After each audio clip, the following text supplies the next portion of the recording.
Hello traders, कैसे हैं आप लोग। आशा करता हूँ आप लोग अच्छे होंगे, आपकी ट्रेडिंग जर्नी भी अच्छी चल रही होगी। देखिए, इस वीडियो में बात करेंगे एग्जिट करने का सिंपल तरीका। ठीक है, मीडियम ट्रेंड की बात करेंगे वीकली चार्ट पे। ठीक है, उस टेक्निक से आप कंसोलिडेशन फेज से भी बच जाएंगे, बड़े कंसोलिडेशन फेज से, ठीक है, जिससे हमारा 4-5 महीने पैसा फंसा रह सकता है। ठीक है, उससे भी बच जाएंगे। और बिल्कुल सिंपल टेक्निक है, आपको ज़्यादा दिमाग भी नहीं लगाना पड़ेगा। ठीक है, नए लोगों के लिए बड़ी कामदायक है। जब मैं शुरुआती दिन में मैंने ट्रेड करना सीखा था तो मैं यही टेक्निक यूज़ करता था, और जो आज तक मेरे लिए यूज़फुल रहे। ठीक है, उससे पहले ये जानेंगे कि हमको थोड़ा सा ये रिवाइज कर लेंगे कि हमको कौन से स्टॉक अपने पोर्टफोलियो में रखना चाहिए जो सुपर ट्रेंड में हो। 2 मिनट वो भी जान लेंगे। देखिए, जो स्टॉक समझनी है सभी मूविंग एवरेजेस से ऊपर है, ठीक है, ये सारे मूविंग एवरेज लेंगे 20, 50, 100, 200। ठीक है, 4 मूविंग एवरेज। जो स्टॉक वीकली में सभी मूविंग एवरेजेस के ऊपर है, चल रहे हैं, समझिएगा मेरी बात। सभी मूविंग एवरेज का मतलब ये इसी सीक्वेंस में होनी चाहिए, 200, 100, 50, 20। ठीक है, जो इसी सीक्वेंस में चल रहे हैं हमको उन्हीं पे पोजीशन बनाने के बारे में सोचना है। ठीक है, अब एक चीज़ याद रखिए कि जो स्टॉक दूसरा, वह स्टॉक 20 मूविंग एवरेज को गैप दे के चलना चाहिए। ठीक है ना, 20 मूविंग एवरेज को गैप दे के चलना चाहिए। ठीक है, जैसे ये स्टॉक आपके सामने है, प्राइज इंडस्ट्रीज, इसको मैंने अपने चैनल पे भी इसकी बात की है। ठीक है, यह स्टॉक क्या कर रहा है, सभी, एक तो सभी मूविंग एवरेज से ऊपर है, जैसे इसको ब्रेक किया। ठीक है, इसके बाद गैप दे के चल रहा है 20 मूविंग एवरेज को। ठीक है, 20 EMA को। ठीक है, वीकली पे 20 EMA को गैप दे के चल रहा है। अब इसी स्टॉक पे हमको डेली पे जाके कंसोलिडेशन मिले 2 महीने, 2.5 महीने, 3 महीने का, उसके ब्रेक पे स्टॉक लेना है।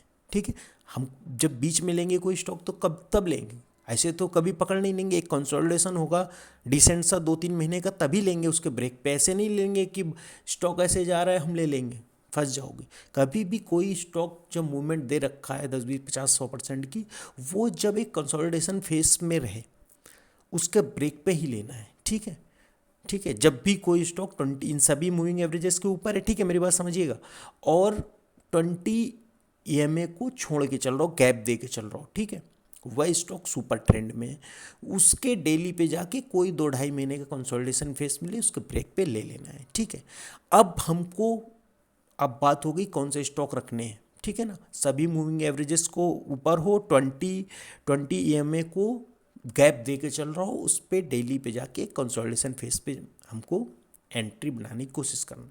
ठीक है, अब हमको उस स्टॉक पे कभी आगे जाके निकलना हो तो कब निकलें, जिससे हमारे जो पैसे की टाइम वैल्यू, अपॉर्चुनिटी कास्ट है, जितना मतलब उसमें टाइम लगेगा, अगर कोई किसी स्टॉक में हम कंसोलिडेशन फेस में जा रहा है 2-3 महीने, साल भर के लिए, तो हम टाइम से निकल जाएं। तो आपको सीधे सीधे एक काम करना है कि जैसे ही स्टॉक, ठीक है, अब इसकी बात हो गई हमको कौन से स्टॉक रखने हैं। जैसे ही स्टॉक, एक सेकंड लगा लेता हूँ फिर बोलता हूँ। जैसे ही स्टॉक 30 एक्सपोनेंशियल मूविंग एवरेज के नीचे क्लोज कर जाए, तो आप देखेंगे, मैं बहुत ज़्यादा इधर एग्जांपल नहीं दूंगा, आप खुद आप अपने जाके पोर्टफोलियो में डाल के वीकली चार्ट लगाइए अपने स्टॉक का, और जो स्टॉक 30 EMA के नीचे हैं, क्या उनमें मूवमेंट हो रही है, निफ्टी में मूवमेंट हो या ना हो, आप एक चीज़ नोटिस करेंगे। और जो इसके नीचे जाएंगे 30 EMA के नीचे, जैसे यहाँ प्राइज इंडस्ट्रीज ने क्लोज दे दिया था, उसके बाद ये बराबर बराबर से बराबर कंसोलिडेशन फेस में जा रहा है। जब इसके ऊपर जाएगा, ब्रेक करेगा, तो फिर हम इसको लेंगे। क्यों? क्योंकि ये सभी मूविंग एवरेजेस के ऊपर है, अभी हमने देख रखा है। लेकिन जैसे ही स्टॉक को हमने मान लो यहाँ बीच में किसी कंसोलिडेशन फेस में पकड़ा और इसके नीचे क्लोज कर गया 30 EMA के, तो समझ लीजिए बड़े कंसोलिडेशन फेस में या करेक्शन में स्टॉक जाने वाला है। कुछ दिनों में तक इसकी मूवमेंट नहीं रहेगी, या 2 महीने भी हो सकता है, 8 महीने भी हो सकता है, 6 महीने भी, साल भर भी हो सकता है। यह कोई नहीं बता सकता कि इसमें कब तक कंसोलिडेशन फेस चलेगा, कोई भी नहीं बता सकता, ठीक है ना। उसके बहुत से साइन होते हैं, सेलिंग एग्जॉस्ट, बिल्कुल छोटी छोटी कैंडल बन रही हो, मार्केट में सेलिंग आ रही हो लेकिन मार्केट में गिरावट हो रही हो लेकिन स्टॉक में गिरावट नहीं हो रही, और बहुत सारे साइन होते हैं, ठीक है ना। अब इस वीक से जो जो स्टॉक इसके नीचे क्लोज हो जाएंगे, 30 की लाइन, ब्लू लाइन है, 30 की वीकली चार्ट लगा हुआ है, ठीक है ना। यहाँ मीडियम ट्रेंड की बात हो रही है। डेली में एग्जिट करने का तरीका थोड़ा सा डिफरेंट होता है, उसमें बहुत तरीके होते हैं। ये वीकली है, सबके लिए सबसे सिंपल तरीका होता है, ठीक है ना, और बहुत ही इफेक्टिव है।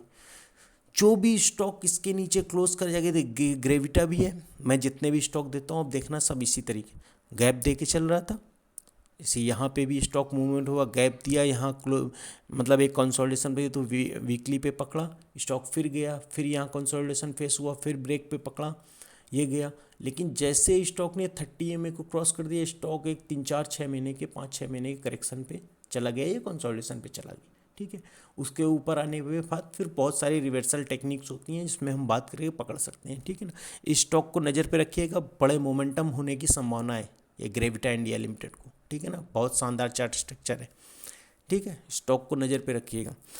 अब देखिए, कोई भी स्टॉक जब तक 30 के नीचे नहीं आया तक तो समझ लीजिए उसमें ट्रेंड नहीं खत्म हुआ, और जब जब वह 20 के आसपास आ रहा है, 20 के से ना, तो उसमें एक बाइंग पोजीशन जब बन रही है, तो आप हमेशा याद रखिएगा कि स्टॉक में ट्रेंड दोबारा से फिर स्टॉक मतलब मुंह उठा सकता है और बड़े मोमेंटम के लिए रेडी हो सकता है, ठीक है, याद रखिएगा।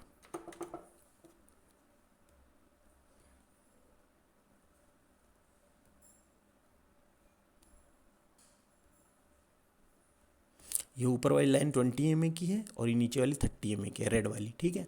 जब जब स्टॉक कोई सुपर ट्रेंड में होते हैं तो हमेशा देखिएगा 20 के आसपास उनमें एक ज़बरदस्त बाइंग आती है। आप कोई भी चार्ट लगाइए, आप खुद देखिए, मैं इसमें ज़्यादा अच्छे एग्जांपल दिखाने वाला हूँ, आप खुद अपने पोर्टफोलियो में देखिए और आप खुद देखेंगे जिन स्टॉक में मूवमेंट हो रखे हैं या पहले कभी पुराने चार्ट्स में, उनमें देखिएगा आप अक्सर यहाँ से आके जैसे 20 को टच करेगा ज़बरदस्त बाइंग आएंगी वीकली में, जैसे 20 को टच करेगा ज़बरदस्त बाइंग आएंगी। लेकिन हम इस यहाँ सिर्फ एग्जिट की बात कर रहे हैं तो हम सिर्फ एग्जिट की बात करेंगे, जो भी स्टॉक 30 के नीचे क्लोज हो जाएगा उस पर हम निकल जाएंगे, ठीक है ना।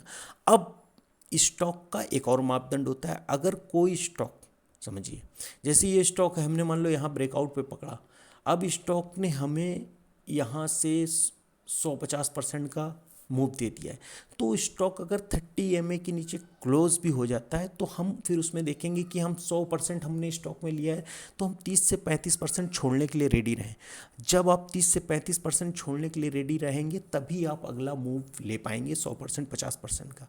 लेकिन अगर आप बिल्कुल टाइम नहीं ख़राब करना चाहते अपने पैसे का या पोर्टफोलियो में, जितना भी आप हमेशा ट्रेंडिंग में रहना चाहते हैं, तो जो भी स्टॉक 30 के नीचे क्लोज हो जाते हैं आप उसमें इमीडिएटली निकल सकते हैं। आपका स्टॉक में सिर्फ और सिर्फ ट्रेंडिंग स्टॉक ही रहेंगे, ठीक है। और एक चीज़ याद रखिए, अगर आप वीकली नहीं, अगर आप रिवर्सल ट्रेड कर रहे हैं तो याद रखिएगा कि स्टॉक 200 मूविंग एवरेज के भी ऊपर होना चाहिए वीकली में, 200 EMA के ऊपर वीकली में, ठीक है ना, और 20 EMA के ऊपर भी होना चाहिए, याद रखिएगा, अगर आप रिवर्सल ट्रेड कर रहे हैं। अभी तो मैंने सारे all above the moving averages वाले स्टॉक दिखाए, लेकिन अगर आप रिवर्सल ट्रेड कर रहे हैं तो 200 वीकली 200 EMA का लगा लीजिएगा, और वीकली में उसके भी ऊपर होना चाहिए और 20 EMA के भी ऊपर होना चाहिए। वही स्टॉक आप अपने लेने के लिए रखना, और जैसे ही 30 EMA के नीचे क्लोज हो जाए स्टॉक से निकल जाना, ठीक है दोस्तों। वीडियो अच्छा लगा हो तो लाइक कीजिए, चैनल को सब्सक्राइब कीजिए, शेयर कीजिए। Thank you.